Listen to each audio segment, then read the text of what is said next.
Dansken er en våghals, der plasker husvand til søs, skriver Ludvig Holberg. Lige siden de allerførste mennesker kom til Danmark, der har vi både haft lysten og evnen til at sejle. I det øjeblik, man som et dansk sommerbarn for første gang stikker tæerne ned mellem blåmuslingerne, der får man den danske historie og udlængsel ind i sig. Romeren Ister, der har mødt os, skriver 300 år efter Kristi fødsel, at vi driver handel, og vi er de bedste søfolk på jorden, og vi er de allerypperste skibsbyggere. Og vi driver sørøveri og befinder os derfor hele sommeren på havet. Et halvt savn og halvt historie, jeg fik som barn, glemmer jeg aldrig. Den norske konge Olaf Tryggvason, han er med sin hustru Tyre på vej op gennem Øresund i sit pragtfulde skib, der hedder Ormen Hin Lange. Det er mere end 50 meter langt og er bemandet med 500 mand, og der møder han sin danske modstander, Svend Sveskæg. Det bliver til et slag ved Svold, som man mener er en ø i Øresund. Olaf Tryggvasons bedste bueskytte er den kun 18-årige Einar Tambarskjælver. Hans bue knækker i et brag, og der råber Olaf Tryggvason ned mod sin bueskytte. Hvad var det, der brast så højt i Norden? Og Einar Tambarskjælver råber tilbage. Det var Norges rige af din hånd, o herre. Sådan er det. Vi har altid sejlet, kæmpet, krige, handel, agerbrug, landbrug, skovbrug. Alt har ført os ud på havet. Vikingeflåderne, der besatte store dele af England, gik i leding. Det vil sige, at de lokale høvdinge samlede dem, der ville med i Viking.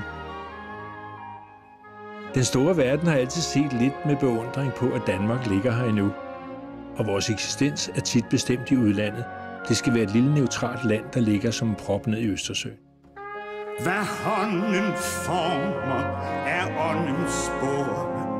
Med flint har oldbunden tømret kriget. Hver spån du finder i Danmarks jord er sjæl af dem, der har bygget riget. Hvis selv du fatte dit væsens råd, skøn på de skatte, de efterlod. Jeg går rundt på en lille bitte ø, der hedder Slotø i Nakskov Fjord, og som på sin egen fascinerende måde har noget at gøre med, at den danske flåde fylder 500 år. Og det gør den, fordi at kong Hans, han den 10. august 1510, der skriver han til en af sine adelsmænd, der hedder Henrik Krummedige, om at han skal være øverste chef for mange skibschefer. Her kan man ligesom mærke, at flåden får en fast form, en organisation. Man begynder simpelthen her at bygge krigsskibe direkte til flåden. Man ved noget om, hvad det er for nogle skibe, der bliver bygget på Engelsborg, som det befæstede skibsværft kommer til at hedde på Slotø. Englen og Maria, det var Nordeuropas 2 største skibe. Og man ved det, fordi at kong Hans' søn, Christian II, en af de mærkeligste konger i Danmarks historie, han bruger dem. Og han er jo altid ude i dårligt vejr, både personligt, og han går også altid på grund. Englen og Maria har fascineret folk og malere overalt i Danmark og i Østersøen, og det kan man se på nogle kalkmalerier. Maria, det er man ret sikker på, at det er det, der er afbildet i Udby Nedre Kirke op ved Mariager Fjord, og hvor man ser Christian II stå på dækket igen uden storm. Englene er afbildet i Ebeltoft Kirke, hvor man ser, det er gået på grund nede i havnen eller også ude på Aal. Og det er dateret 1521, året efter det stockholmske blodbad. Christian II, han gifter sig ind i den fineste europæiske familie overhovedet ved at gifte sig med Elisabeth, som er søster til Karl V. Og han er altså Europas mægtigste mand. Han bruger det, da han skal ned og krones i Spanien, og han afleverer det ikke tilbage, selvom der er danske protester. Og Maria, det bruger Christian II, da han faktisk stikker af med flåden efter det stockholmske blodbad, og lige før der bliver borgerkrig i Danmark med Grevens Fejde. Og der går han også på grund med det. Nede ved Ejlmjuten, Og der ligger der forfalder. Det er først til salg for 50.000 gylden, men det bliver solgt for 4.700 gylden til en rig købmand fra Genua, der hedder August Centurion. Da det bliver solgt, der er det med en servitut på, at det må ikke komme tilbage til Norden, fordi at man er simpelthen så bange for det. Ikke? Det er heldigvis ikke kun kanonerne, der udvikler sig i begyndelsen af 1500-tallet til kong Hans nye krigsskib.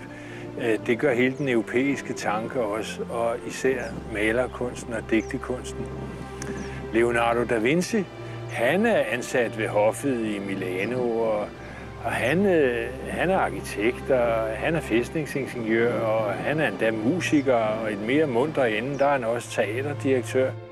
Og Michelangelo, han maler i det Sixtinske kapel og maler et billede, som måske bliver noget af den europæiske kulturs selvforståelse ved Guds skabende finger i loftet.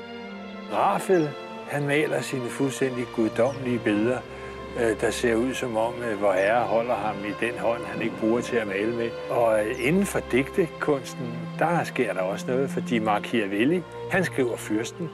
Og det er virkelig historien om det politiske despoti og korruption, ikke? Hvorimod Thomas More, han sidder i England og skriver Utopia, og det er en lidt mere lystig historie om menneskets evige drøm om en bedre verden. Copernicus, han er født i Polen, og han er katolsk embedsmand, og han får til opgave af paven, at han skal prøve på at fastlægge påsken mere præcis. Og det er ikke det, der bliver ud af det. Han sidder tværtimod og regner sig frem til det heliocentriske verdensbillede, hvor man simpelthen flytter solen ind som universets centrum i stedet for jorden.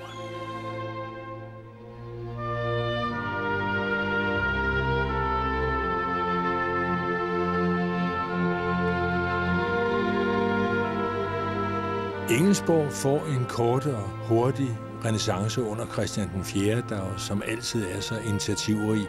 Og der bliver bygget en 10-12 skibe, som man har navn på, og flere af dem er med under Kolberg og Heide, hvor Christian den 4. står ved højen mast. Et af dem, Norske Løve, går igen i den danske flådehistorie, fordi det er der meget held ved. Og det skib, der bliver bygget her, bliver 32 år gammel, inden det forliser op ved Norge. Og så på en fuldstændig besynderlig måde, så kommer Slotø ind i krigshistorien igen. For 25 timer og 40 minutter før 2. verdenskrig den slutter, der sker der et frygteligt bombardement på øen, lige her på ruinen. Og der ligger 3 skibe, Java, Falstria og Jutlandia. Jutlandia, som senere bliver det berømte hospitalskib i Korea, de lå her, og der flygter nazisterne og flygtninge jo i store strømme ud af Østersøen, og der er man bange for, at tyskerne skal bruge dem. Så der kommer nogle Royal Air Force-maskiner og bomber ned over gården og ruinen. Og der ser man simpelthen, hvordan flyene de kommer ned over gårdspladsen. Der er en 10-årig dreng, der bliver frygteligt såret, men overlever gudskelov. Og den gode historie, det er så, at han bliver murmester i Nakskov. Og som ældre, der er det ham, der er et langt stykke hen ad vejen har sørget for, at ruinen den er så velholdt, som den er nu. Men den danske flåde er jo ikke bare historie. Den er i høj grad også nutid. Alle danske nuværende flådeofficerer, de skal lære at sejle med sejl. Og det gør de ombord på Søværnets 2 øvelseskutter, Svanen og Tyre, der er rigget som en jord, ligesom Nordkaperen. Man skal ikke have læst ret meget dansk søfartshistorie eller speciel flådehistorie for at finde ud af, at Danmark det lå her slet ikke, som det ligger uden floden. Så var vi her slet ikke. Den ældste del af flådehistorien, det ligger ude i Østersøen, så jeg påmønster og tager med Svanen og Tyre til Stockholm for at fortælle den historie.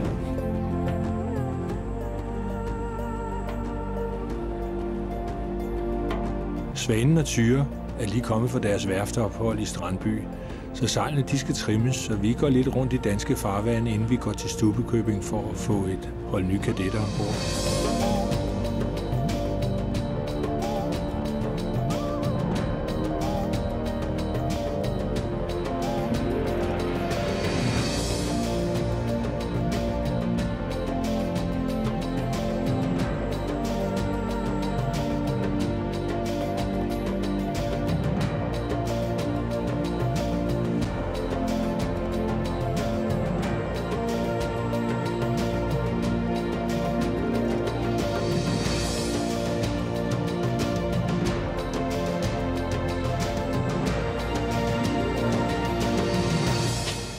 Thomas Scheving og Øjvind Bak, I er chefer for de her 2 smukke skibe. Og når nu jeg siger chefer, så er det fordi, det hedder en kaptajn i flåden.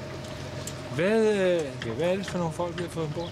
Jamen, de folk, vi har fået ombord, det er kadetter, som lige er blevet udnævnt i går som sergeanter. Nu skal de så ned til os og sejle her en 4 til 5 uger.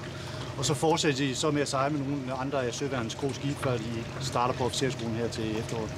Velkommen ombord. Vi har glædet os til at se jer. Jamen, jeg hedder Øjvind Bak, og jeg er chef ombord. Og jeg går i gang med min 5. sæson her ombord, og har således sejlet sammen med fisker de sidste 5 år hernede. Det, der kommer til at ske nu, det er, at vi laver en kort introduktion. Og så i dag har vi lavet et introduktionsprogram, hvor I skal komme godt ind i tingene her ombord. Og så på et tidspunkt i dag, omkring kl. 15, sejler vi så ud. Hvad kan man bruge det? Næsten 52 år gamle sejlskib. Hvad kan man bruge det til en moderne flåde? Det vi kan bruge det til, det er at lære de kommende søofficerer terrestrisk navigation. Det vil sige, at de har en pejljotter, de har deres kort, en log og et lod. Det vil sige, at den elektroniske navigation, den får de senere, altså den moderne navigation. Vi lærer dem at sejle med sejl. De har en fornemmelse af, hvad det vil sige, når det blæser 10 meter i sekundet, når det blæser 15 meter i sekundet, hvilke indvirkning søen har på et skib. Det lærer man bedst på et sejlskib. De skal lære sig at sejle, som man har gjort i den danske flåde i 1000 år. Med rundt i danske og svenske farvand sammen med Svanen og Tyre, der har vi et følgeskib, som er en minerydningsdrone, som skal prøvesejles. Og det er et meget, meget moderne skib. Faktisk, det er verdens største fjernstyrede skib, der kan styres fra en PC overalt i verden, og den kan lægge til kaj og gå ind i Stubkøbing og gå ind i Limfjorden og smide anker på Hals Bar og hvad som helst fra en PC. Det er moderne tider.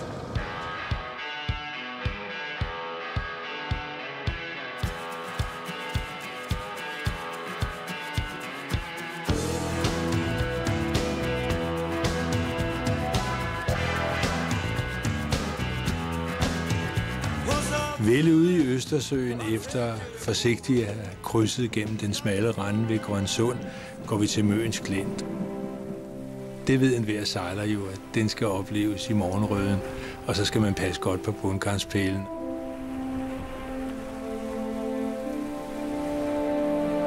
Så lægger man kursen østover, ned i det sortladende hav, som digteren skriver. Og der møder vi et af flådens ældre skibe i Barsø-klassen, som gør redningstjenester og suverænitetshåndhævelser. Så skaffer man og går til køjs, og efter en natsejlads, så anduer man Bornholm i morgenrøden.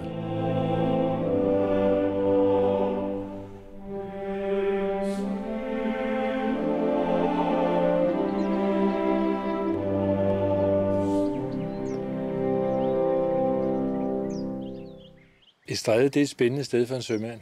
Det betyder, at man nu kan se land på begge sider, og man skærper udkigget.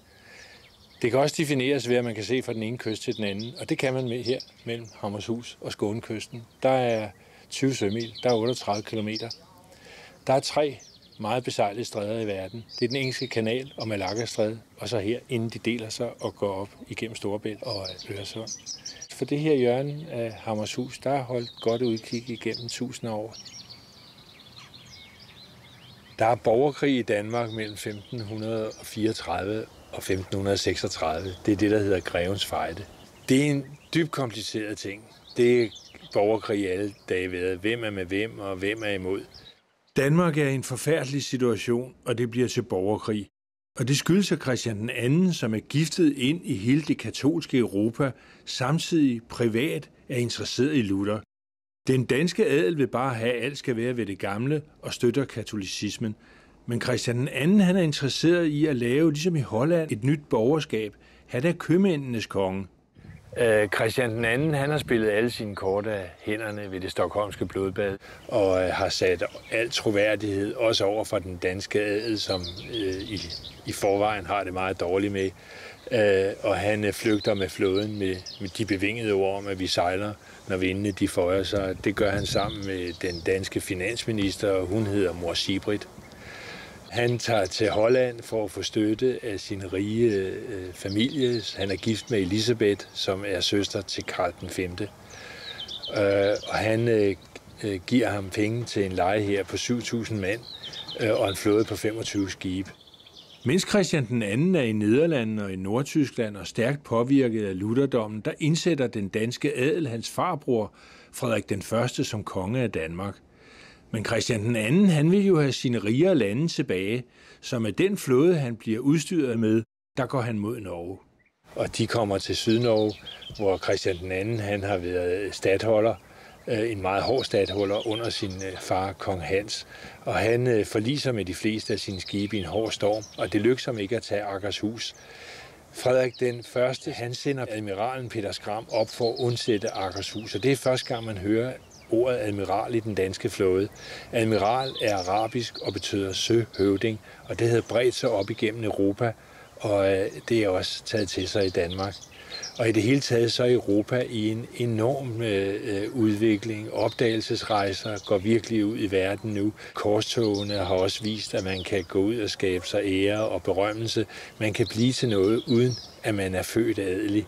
Og universiteterne er blomstrende i Europa. Luther har hængt de 95 teser op på kirkedøren i Wittenberg. Christian den anden, han siger ja til et forhandlingstilbud fra sin farbror Frederik den Første og sejler ned til Danmark, og Frederik den Første sender ham direkte videre til Sønderborg i statsfængsel, hvor han kommer til at sidde der og i Kalundborg i 27 år. Men lübeckerne, de er bange for, at svenskerne nu skal sætte sig med nøglen til Østersøen, som er Storebælt og Øresund. Så derfor så slår svenskerne og danskerne sig sammen, og de ligger med en flåde, som de afgår med fra Gotland den 29. maj 1535. Og der bliver Peter Skram berømt i den maritime flådehistorie ved, at han som den første fører et søslag, fordi det er en flyvende storm lige her udenfor, hvor skibene går op om skib mod skib, og i stedet for at bore og smide dræ over og gå op og slås med sabler og erobre skibet, der prøver man at skyde hinandens skibe. Artilleriet er altså udviklet så meget, så det er den første store artillerisøkrigskamp i verden, kan man sige. Den udkæmper sig lige her foran, og den bliver til danskernes fordel. Og der lykkes det altså at jage den lybske flåde mere vestpå i Østersøen, og de går til Assens, og der er en stor krigsherre, der hedder Johan Rantzau. Og det er ham, der er gået op et blodigt spor op igennem Jylland og har slået skipper Clement, ikke? Som jo holdt med Christian den anden, ikke? Og som slog en dansk adelsrytter her ved Svenstrup syd for Aalborg. Og han er i øvrigt også Christian den andens flådefører sammen med Søren Nordby. Mellem Assens og Svendborg, der nedkæmper den dansk-svenske flåde, den lybske, og man tager et skib, der hedder Løven, som admiral Skram, Peter Skram, han gør til sit flagskib. Der er han lige ved at miste tråden i sin karriere, fordi der gør man et mytteri mod ham fra svensk side. Fordi efter man har vundet over 2 lybske flåder, der forlanger svenskerne, at de må plyndre Lolland og Falster. Og det sætter Peter Skram sig imod. Og han er lige ved at blive slået ihjel i sin kahyt, men han har altså evnet til at snakke sig ud af det. Og han kæmper under 3 danske konger. Der er mange danske skibe, der senere i flåden er opkaldt efter Peter Skram, og det er der gode grunde til. Efter den dansk-svenske flåde har slået den anden lybske flåde, der er der ikke nogen problemer for Johan Rantzau mere ved at sætte sin store hær over til Sjælland, og København den bliver belejret, og borgerkrigen den slutter. Og lübeckerne og grev Christoffer, de overgiver sig. Danmark og Sverige har stadigvæk nøglen til deres egen farvand, og lübeckerne de er slået.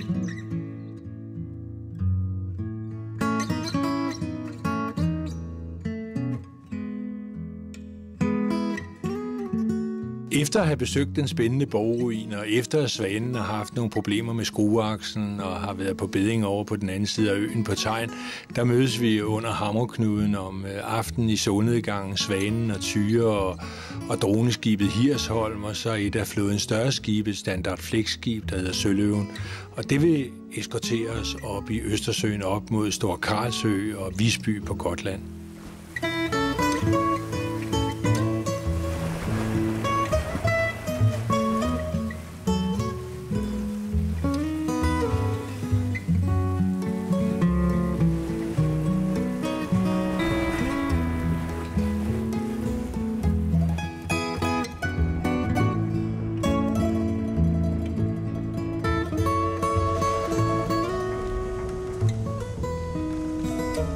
På vej til Visby på Gotland, der er lige en vigtig ankerplads i den danske flådehistorie i 1500-tallet syd for Stor Karlsø.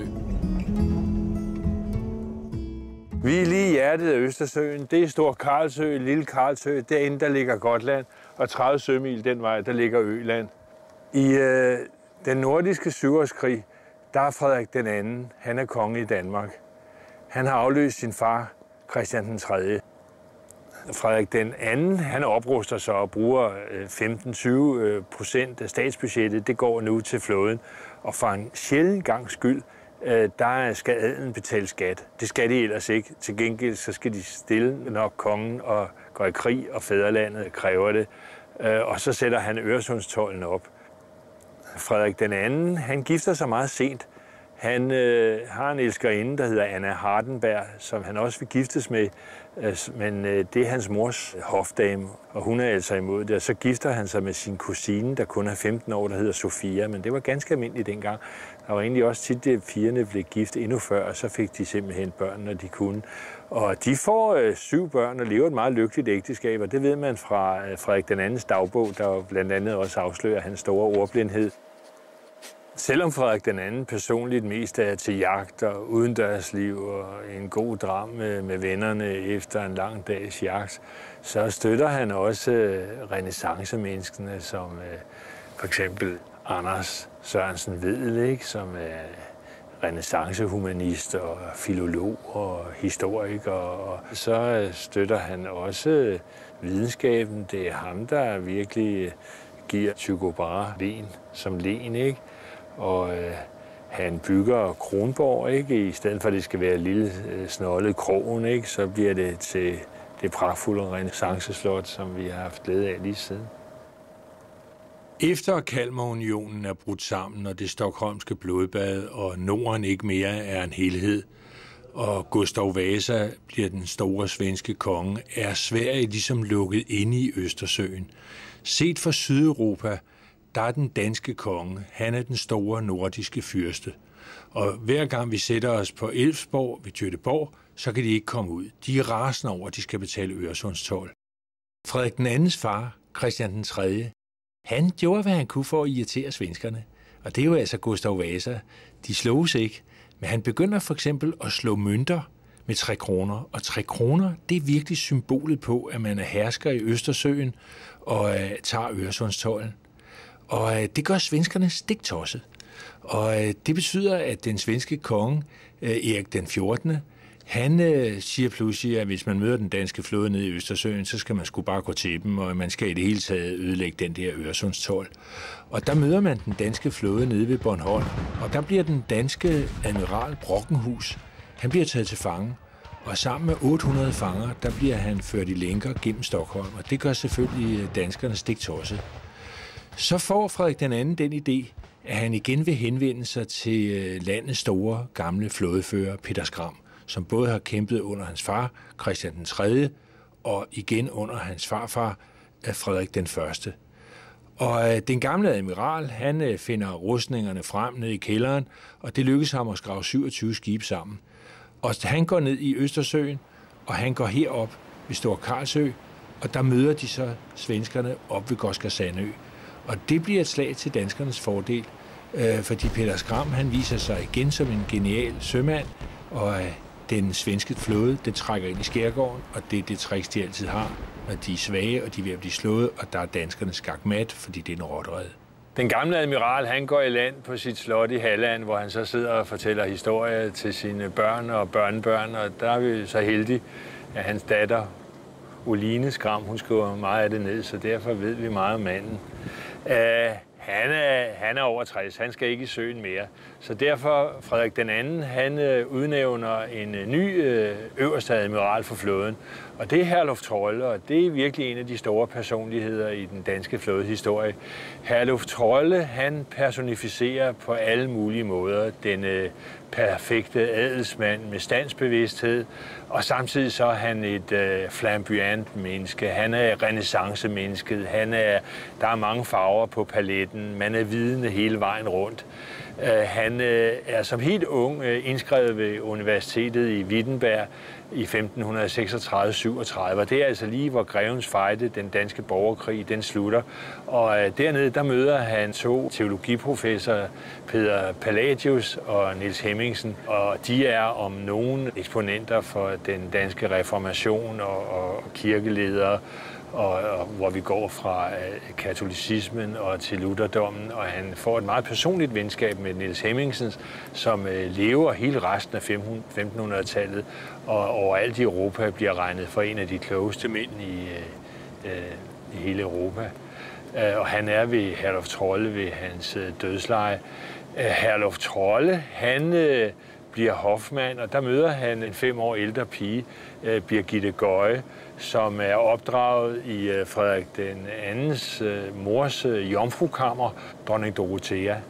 Og hun har stor indflydelse på de unge piger, og hun er stadigvæk en pige, der bestemmer meget. Herluf Trolle og Birgitte Gøje, de kommer til at leve et meget harmonisk og fint ægteskab sammen i 21 år. De har fælles interesser omkring religion og humanisme, og de donerer store summer til latinskolerne i Helsingør og Næstved og i Roskilde. Og han er også salmedigter.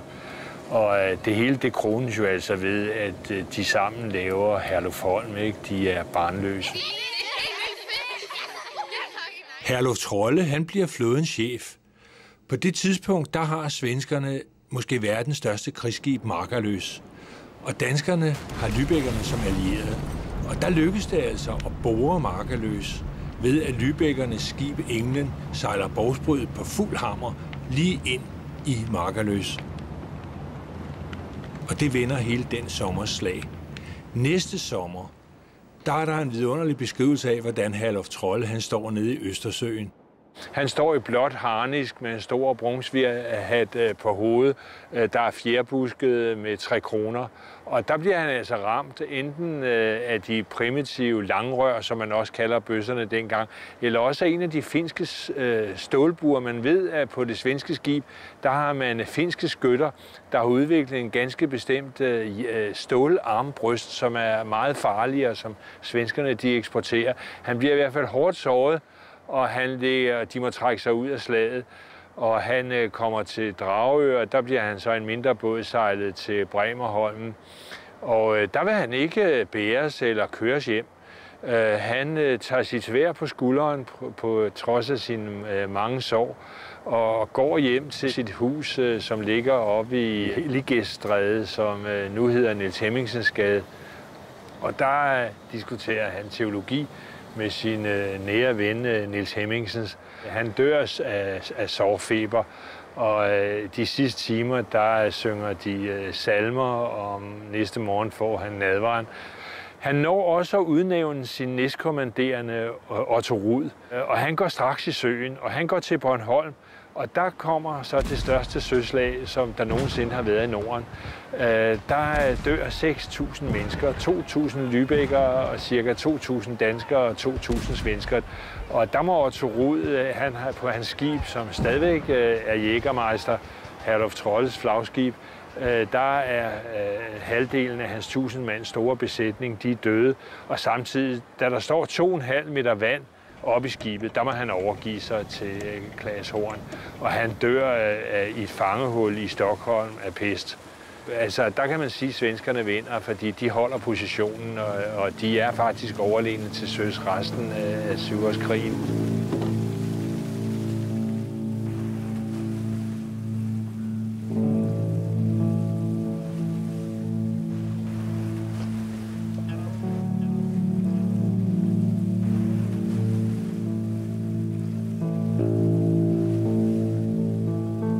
Til at starte med, der var der lige lovligt mange ting, vi lige skulle have styr på. Altså stå med søkortet og rode med det. Og det har vi jo sådan set prøvet i et klasselokale op på sergentskolen. Og det var jo sådan set nemt nok at sidde ved et bord, hvor det hele står stille. Men når man pludselig står midt ude i det, og det gynger, og det er koldt, og det blæser, og det er mørkt, og så skal finde ens position, og der sker 100 ting på en gang, så er det godt virke lidt stressende. Bare helt over til min ven. Selvom det er presset nogle gange, så det er sgu fedt at få det prøvet. Det er det helt sikkert.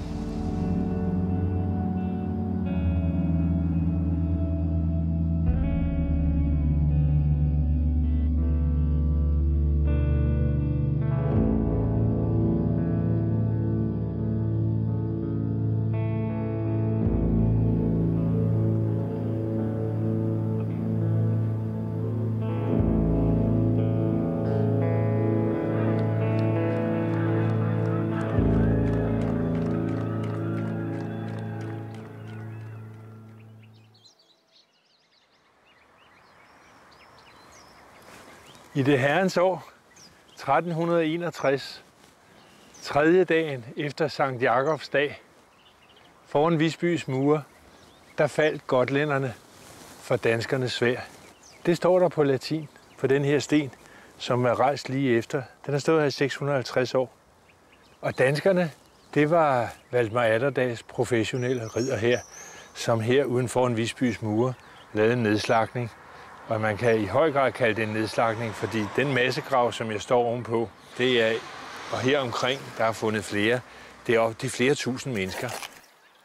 Selv arkæologerne, som jo ellers er rimelig hårdhudede, når de graver rundt mellem skeletter, de var dybt chokerede. Valdemar Atterdag, han har rimelig fred på de indre linjer i Danmark, kan man sige. Og der er indre stridigheder i Sverige, og det benytter kong Valdemar sig af med det samme. Og der går han i land syd for Visby. Og der kan man se, at bønderne de begynder at forsvare sig, men bliver mere og mere trukket op her. Og i massegravene, der kan man se, hvilke rustninger og brynjer og den slags de brugte. Og de smidt i massegraven med de brynjer på, og det er jo fordi, det var om sommeren, så de er slæbt herind på Solberger klostrets grund for at blive begravet i indviet jord, ikke? Det gør selvfølgelig, at borgerne inde i Visby overgiver sig. Og det ved man, fordi nogle få dage efter, der giver Valdemar Atterdag byen sine privilegier tilbage. Men det er altså først efter, at der er sat 3 store kar op, som skal fyldes med sølv og guld. Og det sølv og guld, det forliser i øvrigt på vej tilbage til Danmark. Men stridighederne mellem de nordiske konger og dermed det skandinaviske folk, det er jo det, der fører til senere flere hundrede års svenske krig. Vi var selv ude om det.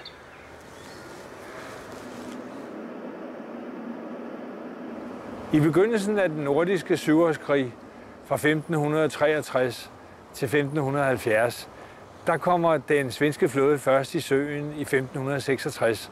Og de går først til Bornholm, men de tør ikke rigtig gå ind på dansk hjemmebane i Køge Bugt, så de lægger sig syd for Falsterbro. Den danske flåde er ledet af en admiral, der ikke er særlig heldig, der hedder Hans Lauritzen Baden. Han har også 36 skibe, og der er imidlertid samlet sig 500 skibe nord for Kronborg. Og de tør ikke gå ned i Østersøen på grund af skibene og krigene, ikke?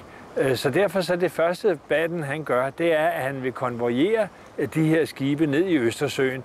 Og så sker der det nede i Køge Bugt, at hans ballast den forskubber sig, og så brasser han op, og det gør hele flåden, når admiralen den gør det. Og det gør, at de konvojerende handelsskibe, de stikker af for at blive fri for at betale Øresundstold.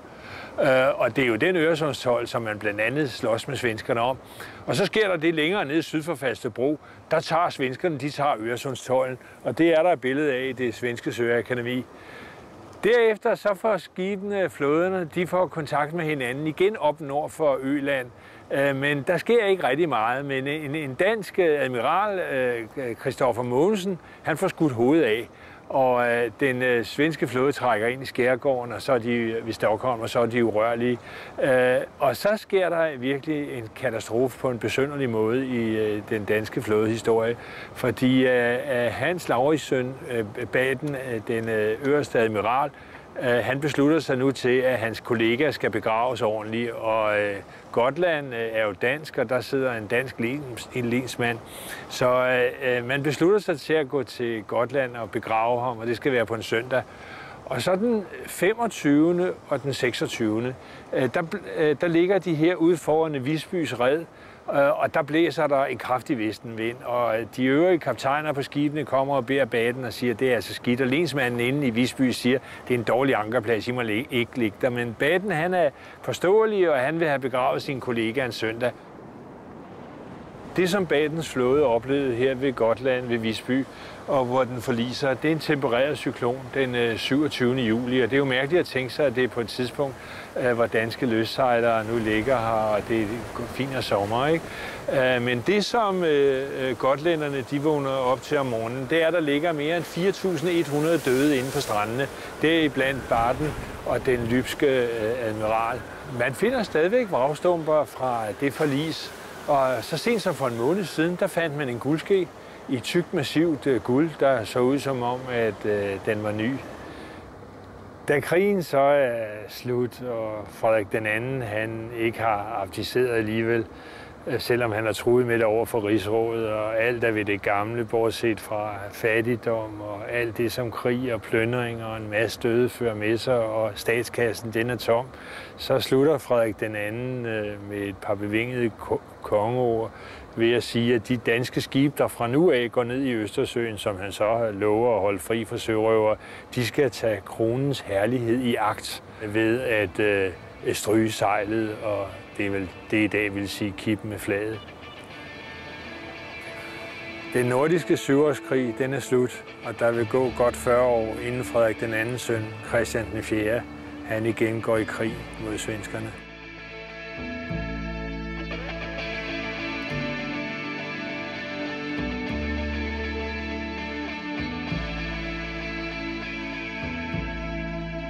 Jeg er en mand ifrån norr.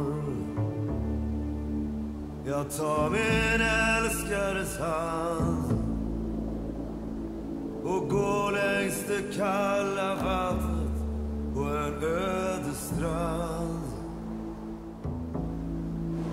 Jag vill ha hem och bort. Skibets næstkommanderende, der har stor erfaring og underviser i meget af det praktiske, han ser jo også, hvordan at de unge de kommer ombord med helt forskellige forventninger. Nogle de står af, og nogle de vil ende som admiral.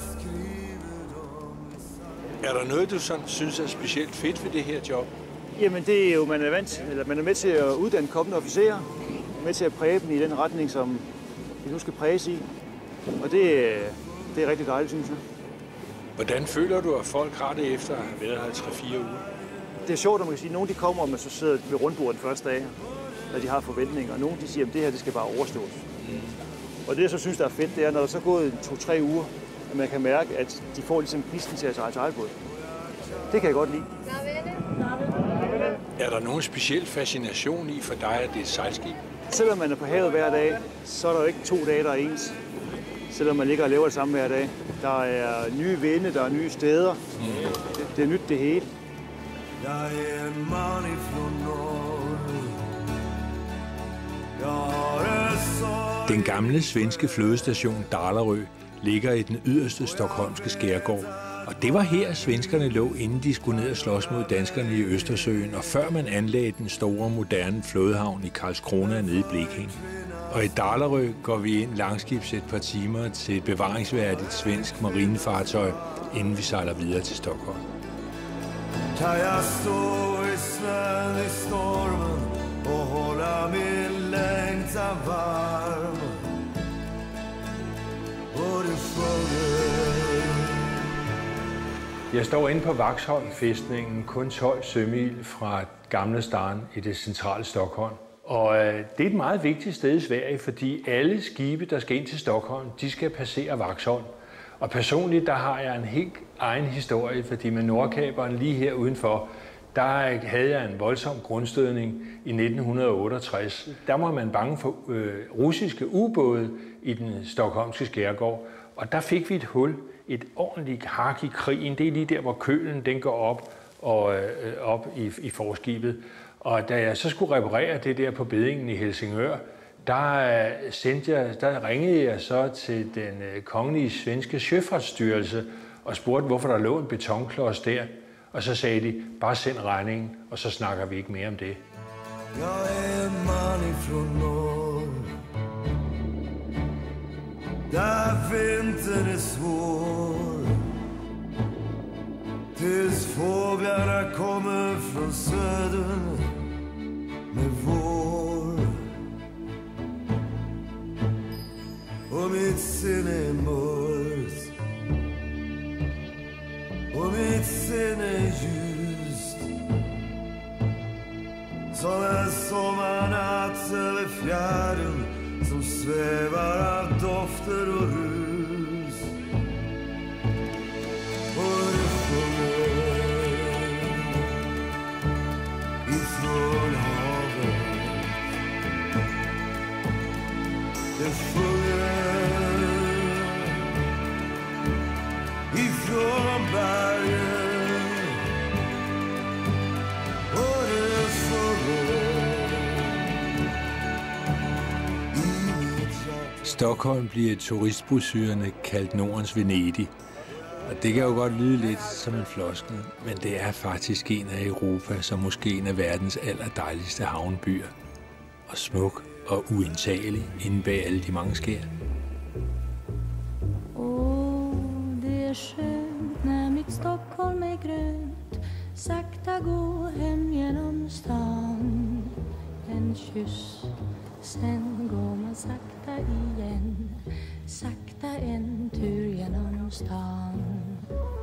Och det är natt och på avstånd och skratt, och man går hem genom stan. En doft av hö från någon ljuv skärgårdsö smyger sig tyst in till stan. I 1519, der spekulerer Christian den anden på, hvordan han kan slå svenskerne, og han forbereder sig på en ny krig. Og det går rigtig godt. Han kommer over med en hær på 10.000 mand, og det bliver til et slag mod Sten Sture, den yngre, ved det, der hedder Borgesund. Det er det, der hedder Ulriksham nu. Og der sker det, at en dansk kanonkugle, den skifter retning over isen. Det er en vinterkrig, og skifter retning og sårer Sten Sture voldsomt, og han kommer på en slæde og skal tilbage til Stockholm. Og der dør han på isen i Mälaren. Da Christian II han hører, det går så godt, så går han straks med en flåde i søen og sejler til Stockholm. Og den 7. september, der indtager han selve Stockholm. Og så den 4. november, der bliver han kronet i Storkirken.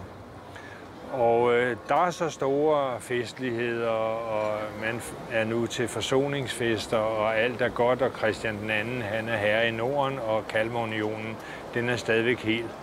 Men så den 7. november, der, hvor alt, hvad der er af adel og rigmænd, og alt, hvad der betyder noget, og borgere i Stockholm, de er samlet i de store festligheder, der vil man pludselig indkalde til et stormøde, og de kommer frem intetanende i slotssalen, og Christian II han sætter sig i tronstolen iført sin sobelpels. Og så trækker Gustav Trolle et papir frem, hvor han nu anklager alle Sturepartiets tilhængere som kættere og forrædere, fordi at for nogle år før, der Gustav Trolle, han har været i Rom, og han er svensk ærkebisp, så han har fået hele Sture, altså halvdelen kan man sige, af det hele nationalistpartiet, det som ved løsrivelse fra Danmark, dem har han fået gjort til kættere. Hele, ikke alene dem, men hele Sverige, de er det, der hedder et interdikt. De er bandlyste, de er kættere. Og så siger Christian II, som tilsyneladende ikke ved noget om det her, hvordan han vil søge forlig med det her, og så siger han, der skal overhovedet ikke føres forlig på nogen som helst måde. De skal straffes, de kætter. Og så lukker man portene, og samtidig så trækker Christina, den unge 20-årige Sten Stures kone, hun trækker et dokument frem, hvor der står, at hele det samlede rigsråd, før Christian II, da Christian II begynder krigen i 1517, skriver under på, at de vil stå sammen mod den danske konge.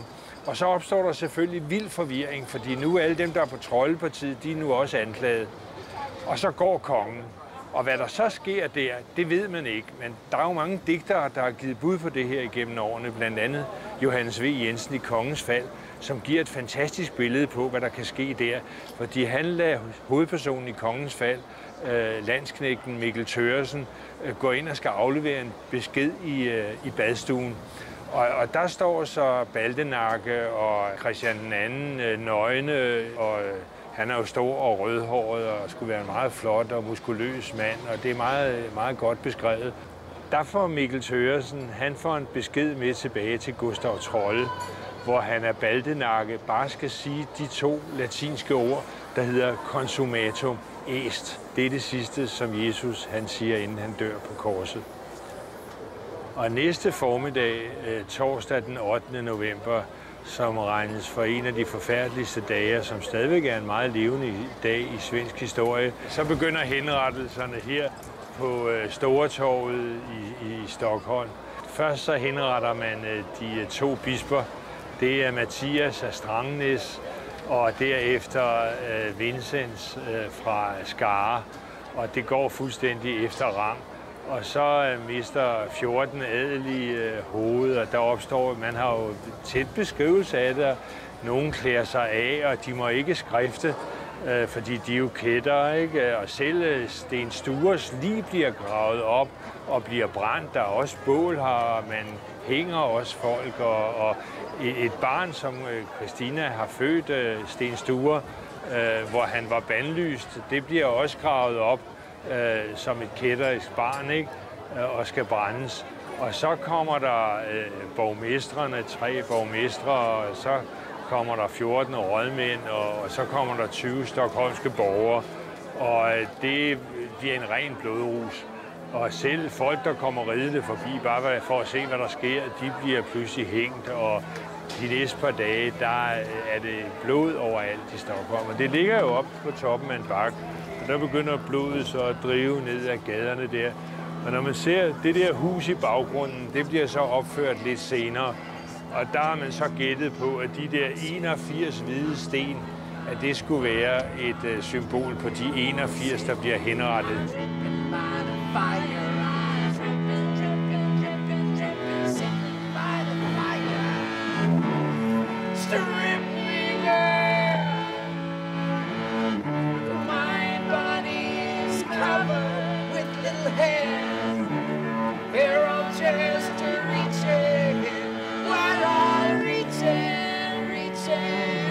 Den her smalle gade op fra Stortorvet, der løb blodet ned igennem her, fordi det begyndte at regne efter det stockholmske blodbad. Gaden, den hedder Kokbrinken. Det kan man oversætte til fængselsbakken. Og der ligger Præstgatan. Og der er en runesten her, der mudrer ind i huset, sikkert for at blive bygget. Så er der en kanon fra 1600-tallet. Det er her, det foregik. Her, man kan se brønden op på Stortorvet. Bor en miljon, säg, hör de den ton som Stockholm nu spelar för dem.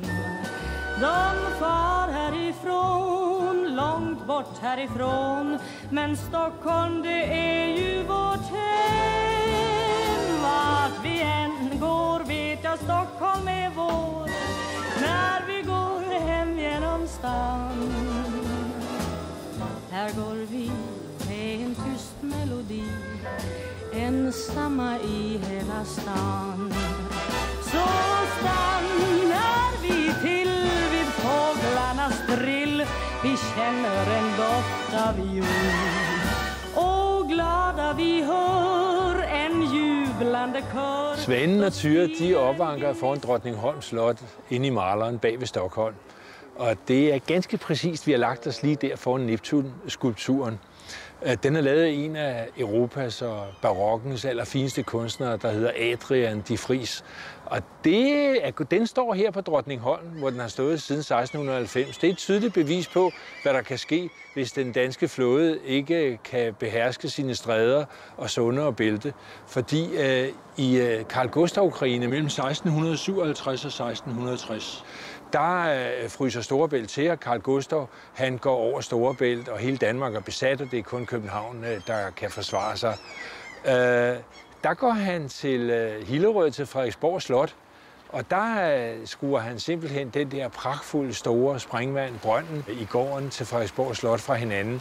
Og den har stået her på Drottningholm siden 1690. Og han vidste godt, hvad han gik efter, fordi da den svenske hær, denne hærgede i Prag, der tog man også Adrian de Vries skulpturer med sig som krigsbytte tilbage til Sverige. Der er mange af dem her på Drottningholm.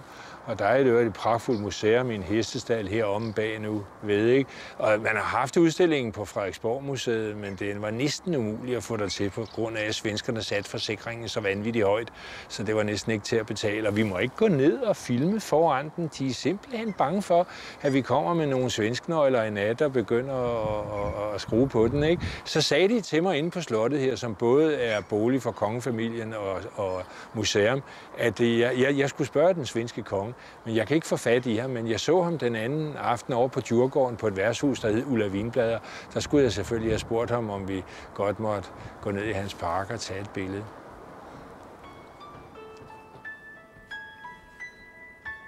Så er der skaffning, og jeg har lavet mørbrødgrød.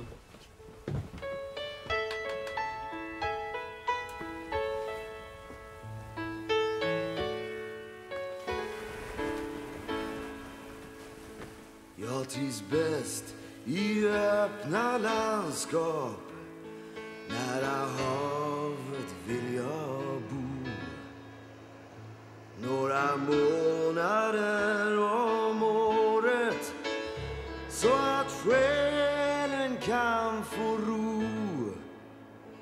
Jag trivs bäst i öppna landskap, där vindarna får fart, där lärkorna står högt i skyn och sjunger underbart.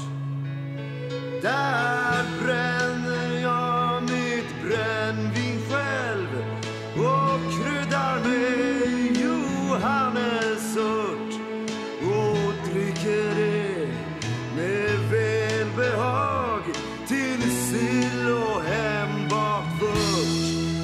Jag trivs bäst i öppna landskap, nära havet vill jag bo.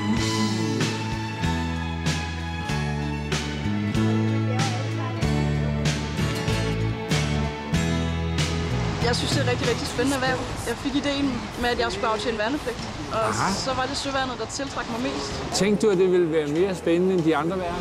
Ja, det synes jeg, de laver noget nationalt. De laver rigtig meget nationalt. De ligger og patruljerer de danske farvand og hjælper skibe i nød og hjælper ved miljøkatastrofer og sådan noget. Du synes, at det er rigtig, rigtig spændende. Rigtig fornuftigt. Ja. Det giver også rigtig meget på et personligt plan at være med til sådan noget arbejde.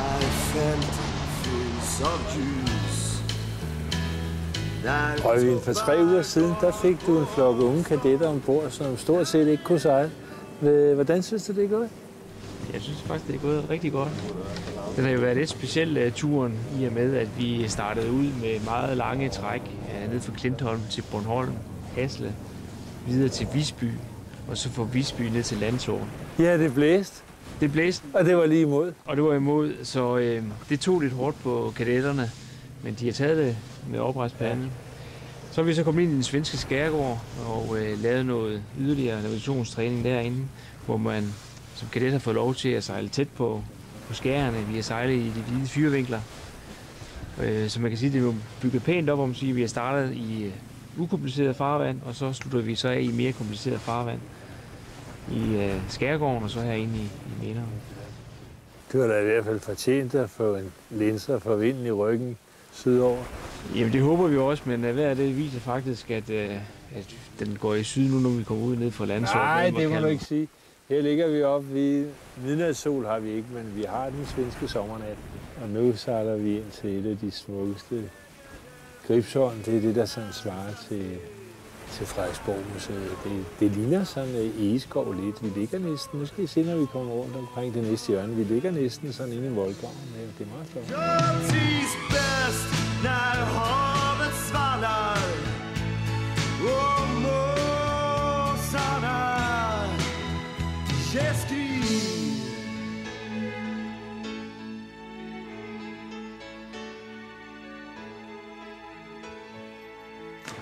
Jag trivs bäst i öppna landskap, nära havet vill jag bo.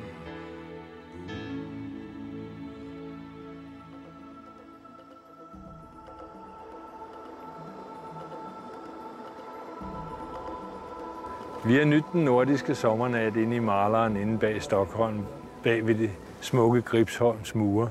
Og Maleren og Gripsholm, det er indbegrebet af Vasa-Sverige. Det er gammel Sverige. Det er grundlagt af Gustav Vasa i 1537. Og han bliver en af Sveriges store konger og regerer næsten 40 år. Altså, han har været fanget på Kalø. Christian den anden, han tager ham med til Danmark, hvor han bliver indsat på Kalø. Og der lykkes det ham at slippe fri, og så forklæder han sig som bonde og kodriver og studepranger og flygter ned igennem Hærvejen over Ribe, for han er eftersøgt i Danmark, så han tør ikke tage over Haderslev og kommer til Lübeck. Og her omkring Gripsholm, der hører han, at hans far han også har fået hugget hovedet af i det stockholmske blodbad, og hans mor og søster de er taget til fange i Danmark. Det, der får den danske og den svenske konge til at holde sammen Christian den 3. de næste 20-30 år, det er egentlig en fælles angst og frygt og had til lübeckerne, til hansestederne. Anker på dæk! Alle tre konger, Christian den 2. og Gustav Vasa og Christian den 3., de dør i 1559, og tronerne bliver givet videre dels i Danmark til Frederik den 2. og i Sverige til Erik den 14.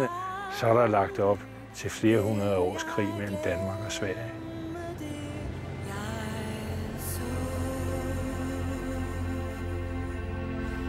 Livet kom, og tog mig tilbage igen. Aldrig vil jeg glemme havets blå. Nu er dansk og svensk søfartshistorie jo ikke blod og krig hele tiden.